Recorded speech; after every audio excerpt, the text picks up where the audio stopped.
कांग्रेस नेताओं के बाद अब आरएलपी संयोजक हनुमान बेनीवाल ने भी भजनलाल सरकार की कानून व्यवस्था पर बड़ा सवाल उठाया है। उन्होंने अपने सोशल मीडिया अकाउंट एक्स पर एक अखबार के खबर की फोटो डालते हुए लिखा कि करौली जिले के हिंडौन सिटी में रेप के बाद मूक बधिर नाबालिग को जिंदा जलाकर हत्या कर देने और धौलपुर जिले के राजाखेड़ा थाना क्षेत्र में 3 साल की मासूम बच्ची के साथ गैंगरेप के बाद हत्या कर देने जैसे प्रकरण लगातार प्रदेश को शर्मसार कर रहे हैं। बीजेपी की सरकार आते ही गुंडा तंत्र शुरू हो गया है, क्योंकि गुनहगारों को बचाने के लिए उनके पीछे आका बैठे हैं।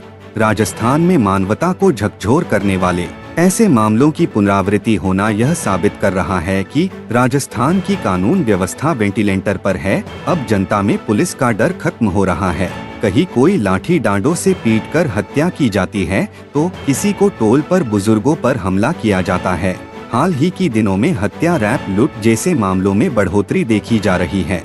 इससे साफ होता है कि भजनलाल सरकार चलाने में नाकामयाब हो रहे हैं। इसे मामलों को सरकार द्वारा केस ऑफिस स्कीम के अंतर्गत लेना चाहिए, ताकि अपराधियों को जल्द से जल्द सजा मिल सके और इसी सजा मिले कि लोगों के सामने एक उदाहरण पेश हो। गलती करने से पहले लोग 100 बार सोचे।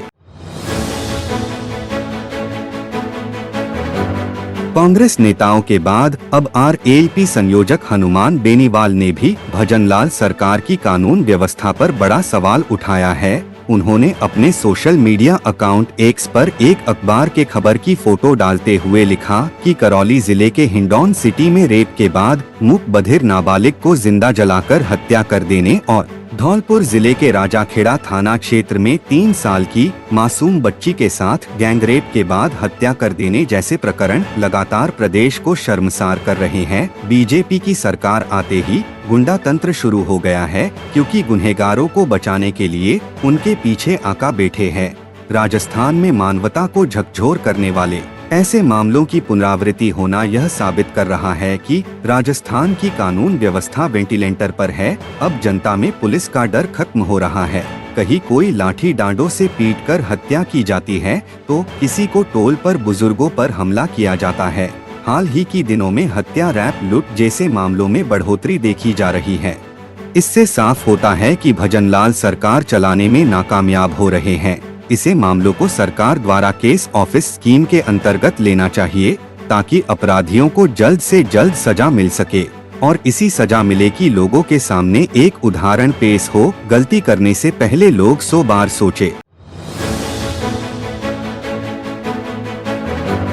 कांग्रेस नेताओं के बाद अब आरएलपी संयोजक हनुमान बेनीवाल ने भी भजनलाल सरकार की कानून व्यवस्था पर बड़ा सवाल उठाया है।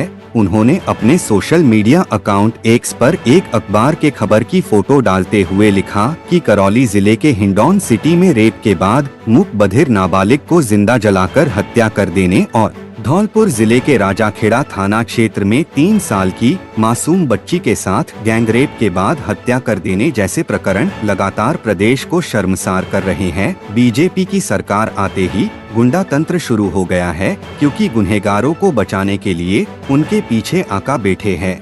राजस्थान में मानवता को झकझोर करने वाले ऐसे मामलों की पुनरावृत्ति होना यह साबित कर रहा है कि राजस्थान की कानून व्यवस्था वेंटिलेटर पर है। अब जनता में पुलिस का डर खत्म हो रहा है। कहीं कोई लाठी डांडों से पीटकर हत्या की जाती है तो किसी को टोल पर बुजुर्गों पर हमला किया जाता है। हाल ही की दिनों में हत्या, रैप, लूट जैसे मामलों में बढ़ोतरी देखी जा रही है। इससे साफ होता है कि भजनलाल सरकार चलाने में नाकामयाब हो रहे हैं। इसे मामलों को सरकार द्वारा केस ऑफिस स्कीम के अंतर्गत लेना चाहिए, ताकि अपराधियों को जल्द से जल्द सजा मिल सके और इसी सजा मिले कि लोगों के सामने एक उदाहरण पेश हो। गलती करने से पहले लोग 100 बार सोचे।